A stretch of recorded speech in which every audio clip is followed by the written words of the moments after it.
안정적으로 5일선을 타고 가게 되면 이후에 변동성이 커진다고 말씀드렸죠. 변동성이 커지는 초기 시점입니다. 그럼 앞으로 또 변동성이 커질 가능성이 상당히 높다라는 겁니다.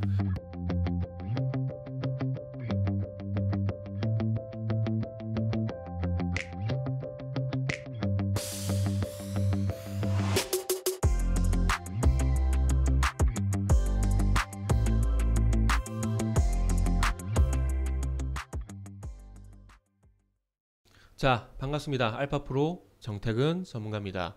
자, 우리들의 계좌를 또 따뜻하게 해줄 유망주 한번 소개시켜 드리도록 하겠습니다. 자, 방송 마지막에 히든 종목도 있으니까 방송 끝까지 시청 부탁드리고요. 그리고 좋아요, 구독 또 부탁드리도록 하겠습니다. 자, 오늘 소개시켜 드릴 종목은 파인테크닉스라는 종목입니다. 자, 파인테크닉스 요것만 기억하시면 됩니다. 내장 힌지. 그러니까 최근에 갤럭시 폴드라든지 접히는 폰, 말 그대로 폴더블 폰, 접는 폰이 나왔잖아요. 그렇기 때문에 내장 힌지, 폰이 접히는 걸 원활하게 도와주는 부품이라고 보시면 될 것 같아요. 그래서 내장 힌지 이렇게 생각을 하시면 될 것 같습니다. 자, 그래서 그 보통 우리가 폴더블 폰, 그 갤럭시 폴드 이게 처음 출시가 됐을 때 KH바텍은 얘기가 상당히 좀 많이 나왔었습니다. 외장 힌지 이래가지고요. 근데 파인테크닉스 같은 경우에는 갤럭시 폴드 2라든지 그 Z 플립이 나오기 시작하게 되면서 일단 부각이 된 종목이라고 보시면 될 것 같은데요. 자, 회사 잠시만 좀 소개를 드리자면은 그 내장 힌지를 만든다라고 좀 말씀을 드렸고요. 그리고 이 내장 힌지 같은 경우에는 그 OLED 패널을 적기 위한 메탈 소재, 메탈은 게 철이라고 보시면 될 것 같아요. 간단하게 말씀드리면 금속이라고 말씀드릴게요. OLED 패널을 적기 위해서 이 부착을 하는 철 소재, 메탈 소재의 부품이라고 보시면 될 것 같습니다. 그래서 요거는 외부에 드러나진 않고요. 외부에 드러나진 않고 OLED 패널, 그러니까 스마트폰 안에 우리가 보는 화면 있죠. 화면 안쪽에 있는 패널 안에 부착을 하기 때문에 눈에 참 보이지는 않고요. 그래서 그런 부품이 들어간다라고 좀 보시면 될 것 같습니다. 그래서 삼성 디스플레이를 통해서 현재 독점적으로 이제 공급을 하고 있고요. 그래서 간단하게 말씀을 드리면, 자, 내장 힌지를 삼성 디스플레이를 통해서 삼성전자 폴더블 폰 쪽으로 독점적으로 공급을 하고 있습니다. 외장 힌지 같은 경우는 KH바텍 말고도 다른 업체가 있어요. 그런데 내장 힌지 같은 경우는 현재 파인테크닉스가 거의가 아니죠. 완전 100% 독점 공급을 하고 있습니다. 그러면 판매는 둘째 치더라도 삼성전자에서 이 폴더블 폰을 출시를 많이 하고 출고를 많이 하게 되면은 이 부품이 많이 들어갈 수밖에 없겠죠. 그죠?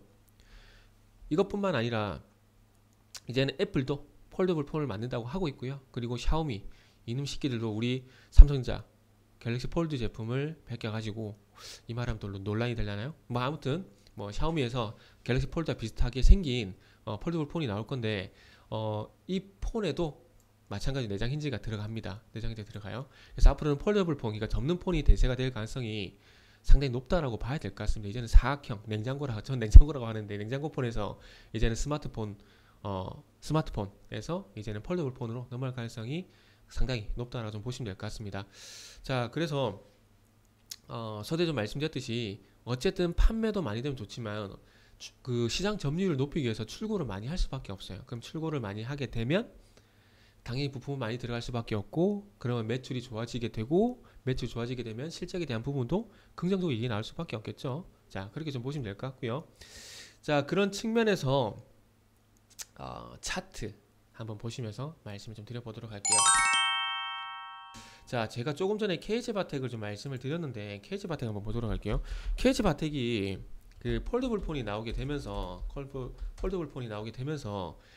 이 외장 힌지라는 부품을 공급을 하게 되면서 2019년도에 흑자 전환, 2019년에서 2020년으로 넘어가는 시점에 흑자 전환을 하게 됩니다. 그러면서 주가를 보시면은, 자, 2014년 이후에 주가가 많이 빠졌죠. 주가 쭉 많이 빠지다가 자, 보시면은 2019년 정도에 보게 되면 주가가 거의 지금 8,700원대, 9,000원대에서 바닥을 헤매다가 9,000원대에서 이렇게 25,000원대까지, 26,000원대까지 점핑을 할 수 있었던 원인이 이 외장 힌지 공급을 하게 되면서 적자 탈출을 했습니다. 자, 그러면 자, 지금 KH바텍 얘기하는 게 아니죠. 파인테크닉스도 보시면은 마찬가지예요. 지금 계속 그 파인테크닉스 같은 경우도 외장 힌지를 공급을 하게 되면서 지금 화면을 보신 바와 같이 주가가 계속해서 상승을 하고 있다는 겁니다. 계속 상승을. 그리고 KH바텍처럼 주가가 상승하다가 꺾이는 게 아니라 지금도 현재 그 소위 말하는 N자형 상승 보이시죠? 자, 제가 다시 한번 그려볼게요.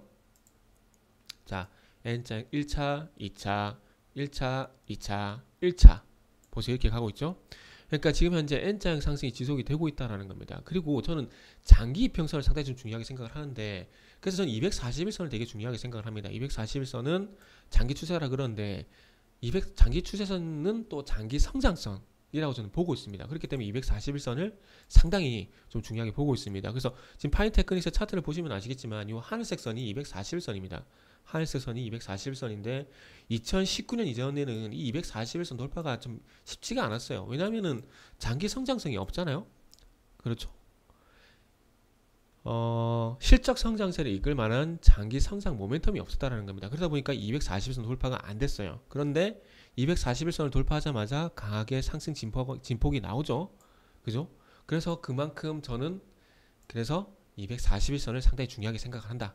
이렇게 좀 보시면 될 것 같습니다. 자, 그래서 이 파인테크닉스 상당히 뉴스가 좀 많이 나오는데 지금 차트를 좀 보시면은 그 4월 23일 날 보시면 특징 테마에 1차적으로 폴더블 폰 시장 규모 확대 전망 속 삼성 두 번 접는 폴더블 폰 출시 기대감의 상승. 두 번 접잖아요. 한 번 접으면은 이 내장 힌지가 한 번밖에 안 들어가지만 두 번 접으면 두 개가 들어가겠죠. 그러면은 이전에 갤럭시 폴드 한 번 접는 거 100만 대 출고. 근데 이후에 두 번 접는 갤럭시 폴드 제품이 나오면 두 번 접는 폰이 나오게 되면 또 100만 대 출고. 이렇게 하게 되면은 이 가만히 앉아서 매출 2배 효과. 그동안 한 개 팔았던 걸 2개 팔고 2개 팔았던 걸 4개 파는 그런 효과가 발생이 된다라는 겁니다.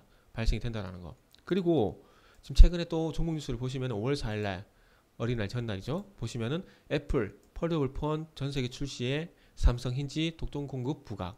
이쪽으로도 공급할 가능성이 높다라는 겁니다. 왜냐면은 지금 삼성 디스플레이를 통해서 삼성 디스플레이가 독점으로 디스플레이를 공급을 하고 있는데 그 디스플레이에 들어가는 내장 힌지를 같이 공급할 수밖에 없겠죠. 그리고 삼성 파운드리가 독점으로 또 DDI 디스플레이 구동칩을 공급하게 될 것. 그러니까 삼성을 통해서 그러니까 애플 완제품을 만들기 위해서 삼성 부품이 들어갈 수밖에 없습니다. 근데 삼성 부품에 또 이 파인테크닉스 제품이 들어갈 수밖에 없고요. 그러다 보니까 이 애플이 폴더블 폰을 출시하게 되면 당연히 이 파인테크닉스도 수혜를 볼 수밖에 없다라는 거죠. 그리고 아까 샤오미 폰 같은 경우도 폴더블 폰을 출시를 하죠. 자, 그래서 이런 모멘텀이 있다는 겁니다. 앞으로 매출 성장세, 그러니까 단순히 그 갤럭시 스마트폰 테마주가 아니라 갤럭시 스마트폰 폴더블 폰 수혜주라고 보시면 될 것 같아요. 자, 그리고 TF 인터내셔널 증권 권민치 연구원, 이 사람이 스마트폰 쪽으로는 상당히 빠삭합니다. 정보도 빠르고요. 예를 들면 예전에 2013년 3분기 때 그 삼성전자 그때 당시에는 반도체보다는 스마트폰이 캐시카우였어요. 그때 당시에 갤럭시 S4가 나올 시점인데 그때 당시에 삼성전자의 판매가 주춤해질 것이다. 그 얘기가 나오게 되면서 주가가 하락을 했거든요. 근데 그 얘기를 거멍치라는 이 사람이 제일 먼저 했어요. 제일 먼저. 그래서 이 사람 말은 잘 들어야 됩니다. 잘 들어야 돼요. 전문가이기 때문에 잘 들어야 됩니다. 자, 그래서 어쨌든 이런 이슈들이 있고요. 그래서 4월 23일 날 어쨌든 그 폴더블 폰 확대 기대감에서 지금 화면을 보신 바와 같이 17% 장중 17% 그리고 13%가량 상승이 나왔습니다. 근데 그 이후에 주가가 빠졌어요. 주가가. 그때 이건 어쩔 수가 없어요. 왜냐하면은 자, 날짜를 볼게요. 날짜를 보게 되면 4월 27일이거든요. 4월 27일부터 코스닥이 좀 강하게 빠졌습니다. 자, 4월 27일부터 볼게요. 4월 27일부터 보면은 코스닥이 심하게 빠졌죠. 1030포인트에서 920포인트까지 가파르게 빠졌죠. 그죠? 이건 시장 영향을 받았기 때문에 어쩔 수가 없어요. 원래는 여기서 자, 상승 나오고 21선과 이격 조정이 마무리가 되고 이게 신고가가 나올 패턴이거든요. 그리고 아래쪽으로 보시면은 거래량도 또 대량으로 발생이 됐죠. 갔어야 되는데 어쨌든 이 시장 하락으로 해서 종목이 조금은 흔들렸다는 겁니다. 그러나 시장이 괜찮아지게 되면은 이렇게 또 지금 반등 시도가 나오죠. 오늘 지난 화요일 날 장 후반 쪽에서 반등이 나왔죠. 그리고 오늘 또 시장이 0.6% 코스닥도 플러스 전환하고 있죠. 자, 보세요. 시장만 괜찮아지게 되면 다시 주가가 제자리를 찾아갈 가능성이 상당히 높다는 겁니다. 그럼 지금 들어가더라도 6,200원에서 7,400원까지만 가더라도 얼마입니까? 20% 수익이 나겠죠. 그죠? 자, 그래서 이거는 시장 때문에 일시적으로 흔들린 거기 때문에 장기 성장성에 대해선 훼손이 없다라는 겁니다. 그래서 앞으로 기대를 해봐도 된다라는 거죠. 아시겠죠? 그래서 파인테크닉스는 제가 뭐만 기억하라 그랬죠? 내장 힌지. 그리고 차트적으로 봤을 때도 자, 신고가가 나와야 될 패턴인데 시장 때문에 일시적으로 밀렸다. 그러나 오늘 6,400원을 회복시키고 이후에 제자리를 찾아가게 된다라면은 또 주가는 우상향할 것이다. 이렇게 좀 보시고요. 자, 그리고 히든 종목. 자, 히든 종목이 오늘 장중에 11%가량 7% 상승하고 난 이후에 11%가량 급등이 나오고 하락으로 전환됐습니다. 에이 뭐 이런 종목이야 라고 할 수 있겠죠. 그죠? 그러나 잘 보세요. 요 종목은 갭이 나오면 안 돼요. 갭이 나오면 안 됩니다. 자 보시면은 자 갭이 나오면은 어찌 돼요? 자 상승 쭉 하다가 갭이 나오니까 꺾이죠. 그죠? 그리고 쭉 가다가 요 종목은 이렇게 전략 후강으로 계속 상승을 해야 되죠. 갭이 나오면은 도로 꺾입니다. 그렇기 때문에 제자리로 주가는 돌아왔다고 보시면 될 것 같고요. 어쨌든 중요한 건 제가 화인베스트에서 추세가 중요하다고 말씀드렸죠. 추세 5일선 추세 그대로 유지를 하고 있습니다. 자 그리고 5일선과 21선이 골든크로스가 나고 난 이후에 안정적으로 5일선을 타고 가게 되면 이후에 변동성이 커진다고 말씀드렸죠. 자 변동성이 커지는 초기 시점입니다. 그리고 다시 5일선 와서 조용히 잠잠해지잖아요. 그럼 앞으로 또 변동성이 커질 가능성이 상당히 높다라는 겁니다. 참고적으로 힌트를 드리자면 이 회사는 전기차 충전 인프라 수혜주입니다. 앞으로 정부에서 전기차 인프라를 확대해 나가게 되면은 분명히 수혜가 되는 종목이에요. 여기까지만 힌트를 좀 드리도록 하겠습니다. 자 오늘 파인테크닉스 그리고 히든 종목 한번 소개시켜드려 봤습니다. 자 히든 종목이 궁금하신 분들은 회사 홈페이지를 방문해 주시기 바랍니다. 자 오늘도 성투하시기 바랍니다.